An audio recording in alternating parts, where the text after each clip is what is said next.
And with that, we are underway for week 2 of Intro to Psychology. This is your instructor, Melissa Stockham, and welcome to my art room. This is kind of my, what's the word for man cave for women? It's where I hang out. I've got a huge TV in here and all my art supplies and some of my artwork, as you can see, and just stuff. My approach to decorating is find a spot on the wall for just about everything. So, at any rate, welcome. And this week we're talking a little bit about the body-mind connection. And my comments on this topic, we want to look at the biological underpinnings of psychology. When we're talking about this, we're really coming full circle from where psychology began. A little bit of a history lesson. The man who is considered the father of modern psychology, who you'll hear much about during the course of this term, is a man named Sigmund Freud. I know we all have heard the jokes. But Freud's life was really a monumental event in the world of our understanding of how the mind works. If you read some of his writings, some of them are going to come across as a bit sexist. I would say when judging Freud on that, just understand he was a man of his times, but I'm getting ahead of myself. Freud actually was a medical doctor. He was a medical doctor by training. He lived in Austria. He wanted to go into research. Unfortunately for him and for the world at the time, opportunities were very limited in 19th century Europe for Jewish researchers.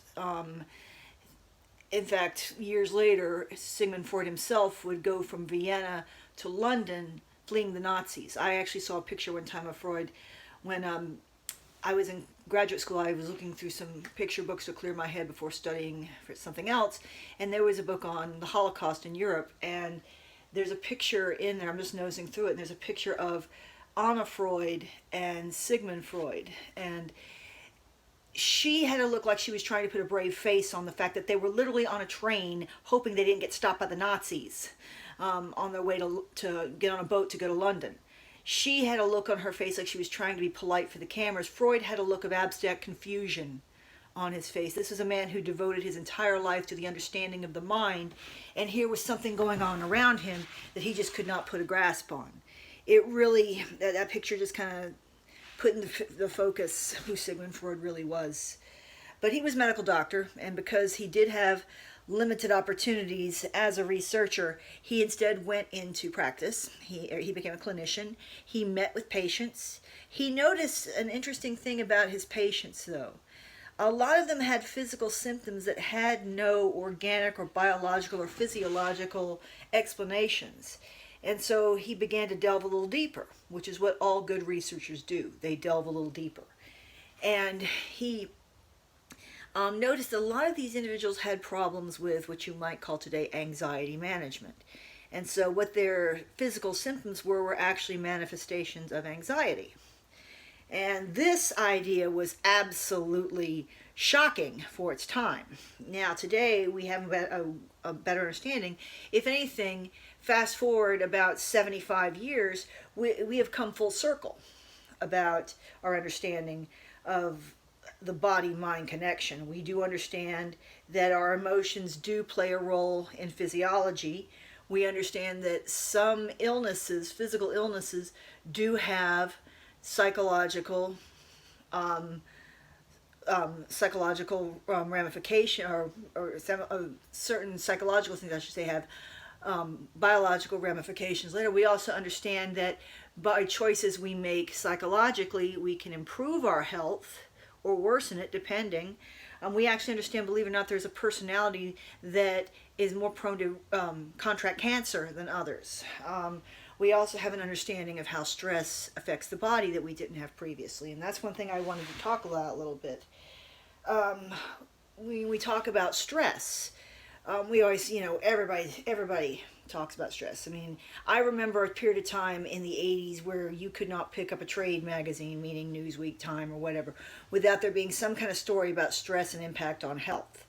The idea is if you have a lot of stress in your life, you're more likely to have a heart attack, you're more likely to have this, you're more likely to have that. happen to you. So there was a big push that people need to modulate their stress. Some things to understand about stress. What is stress really? Stress is the body's reaction to threats placed upon it. Think about prehistoric human beings. When we were living in nomadic tribes without any of the creature comforts or modern conveniences we have today. Think about what kind of lives we had to face. We wouldn't know if we would have to face a wildebeest anytime in the near future. We might not know if we were going to have to struggle for 3 days to kill enough food for the entire group to eat that day. We didn't know what could happen. So our bodies were developed as a result to adapt to possible threats. And that's where we have come to an understanding of what we call the fight or flight syndrome. Fight or flight is a manifestation of the stress reaction. And it can be anything this is why you oftentimes see 120-pound women able to pull a 2,000-pound car off a baby, because that's a stressor, a threat. And so basically your body goes into what's called fight or flight. That's great if you live in a world where you have to fight wildebeests, or there's a possibility you might have to fight a wildebeest on any given day or occasion. We don't have that problem today. Our biggest stressors today are things like traffic, things like deadlines, things like past due notices, things like your blood pressure jumps anytime the stock market makes even the slightest nosedive or something. Looking at your bank statements, getting a test back. These are things that are oftentimes seen as stresses. How many of us have heart palpitations before we go to the mailbox? These are modern stressors, and it's understandable. That's how we survive. It's not something good, bad, or otherwise. That's just who we are. But it is also something that we have to correct, because eventually, if you have been getting to the point where your heart you have heart palpitations every time you go to the mailbox, over the course of several years, 365 days a year, excluding major holidays and Sundays, of encountering this, when you go to the mailbox, eventually you're going to have a heart problem. You're going to have high blood pressure. You're going to have other significant health problems. Moreover, if you are the type of person who obsesses about little things like that, you're probably not taking good care of your health. And so that's why oftentimes we see people dropping dead of heart attacks way younger than they should have. As many of you know, I'm an attorney in my other life. And so it's a stressful job. People come to you with their problems, needing help. And oftentimes it's stressful. You're often having to fight another lawyer. And oftentimes you have to, sometimes take it when the judge feels that, has to have somebody to yell at, so the judge takes it out on you. That kind of life can hurt you after a while. I've lost 3 friends in the past. I've lost 3 friends in the past 4 years to suicide. At least 2 of the suicides were either drug or alcohol related. 1 out of every 4 people in my profession is an alcoholic or a drug addict, and that's recognized. One thing about lawyers, they're able to conceal their problems for lengthy periods of time. I have a good friend who 2 years ago, it was 2 years ago almost, he was working late, as usual for him, and had a massive heart attack. It was so bad they knew by Wednesday it was time to start harvesting his organs. Died, left 2 small children behind, and the weekend of his memorial service, I had to go to another memorial service for another friend of mine who died of complications involving diabetes, where he just went to bed and didn't wake up. And the large reason why he had such profound diabetes is he didn't have time to take care of himself. He couldn't, it's tough to take care of yourself these days, but it's something that has to be done. Anyway, preaching over. Let's talk a little bit about a couple of the pioneers in our understanding of stress. One of them is a man named Jenkins. Jenkins was the creator of what is now known as the Jenkins Activity Survey. What is this? Well, Jenkins was actually a cardiologist by trade. He never had any intention of getting in anything involving psychology, but he was, and I say this, I recently had to go to the cardiologist myself, so I can kind of try to chuckle at this, because laughter helps. Laughter is a stress modulator. That's why we love our comedians and our late night TV so much. It helps us so much in that sense. But Jenkins was frustrated because he found out that after a couple of years of practice, he was having to spend a large amount of his money on replacing the credenzas in his waiting room.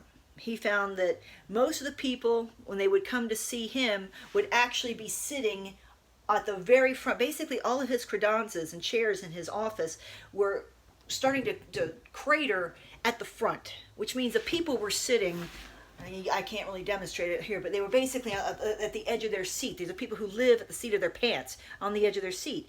And he came to a realization here that there is a correlation between needing the services of a cardiologist and the kind of lifestyle where you're constantly at the edge of your seat, living at the seat, on the seat of your pants, constantly looking for competition, thriving on it. It's called type A personality. A type A personality as contrasted to a type B personality, who's an individual who's a little more able to handle things. They're able to let things go, take things as they come, not so much driven by competition or just driven by, not as much anger.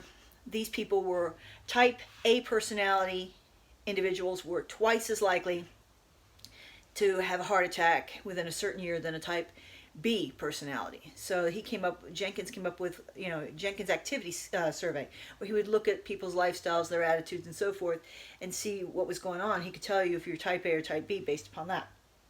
And there's another set of researchers named Holmes and Rahe. Holmes and Rahe examined the different life stressors that we all have. They actually came up with a schedule from what they consider to be the most stressful thing a person can go through, death of a spouse, which is, they gave it an index of 100 points, all the way down to 10 points, every life thing you can have, divorce, death of a parent, marriage, childbirth, and so forth, anything that you could have, all the way down to traffic tickets. So that's a pretty, starting school, graduation, losing a job, finding a job, everything you could possibly imagine is on that list. And the idea is the more of those things that you have happen to you within a course of a year, the more likely you are to become sick. One thing they also found is that there is no such thing as no stress. Stress is always there. You're all, if you don't have stress, you're dead. So, the absence of stress is death. Another thing that they found is that not all stress is bad. Some stressors, things like exercise, things like good challenges, often challenges that meet a greater good, they're not just selfish things, they're things like working towards a greater goal for your community or whatever. Those are actually positive stressors. And again, that all depends on values and so forth. And then again, it's not, another thing they found is it's not the catastrophic things like the death of the spouse or something major like, God forbid, living through 9/11 or something like that that gives you health issues. It's the smaller things. Eventually, you experience what I consider death by a million paper cuts. So the bottom line of this, and what I want to leave you with, what does all this mean? I know I'm running long, sorry about that. Bottom line is, whatever field of work you're going to go into once you leave the college and once you're moving on to the next stage of your life, you're going to have demands, you're going to have challenges. I mean, that's kind of why the world of work exists, because we have problems that we need to solve for the most part. The thing is, take care of yourself, figure out what you have to do. I know some people who cannot live without they cannot function without their morning run. If you're that type of person, make sure you schedule enough time every day to get your morning run in. Some people have, whatever, and the challenge is to find healthier choices. But bottom line, take care of yourself, because chances are you're killing yourself for a job that if you drop dead tomorrow would replace you within 2 weeks. It's fair to say that the boss who would do that will not miss you. The customers who would do that, the clients who would do that will not miss you. But your kids will miss you. Your spouse will miss you. Your parents will miss you. I can tell you, that friend of mine who had the massive heart attack, I guarantee you he did not have any inkling that was going to happen to him that day. And probably at this point, most of his former clients, if they probably paid their respects, but once he was gone, they found another lawyer.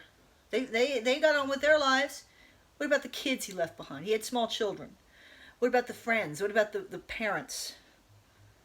bottom line is, yes, work is important. I mean, by all means, it is extremely important that we have work that serves a purpose and is able to pay us enough to allow us to live respectably. But at the same time, it's not the most important thing. Anyway, enough preaching for the day. I look forward to seeing you in the live session, and you have a great weekend. Take care, everybody.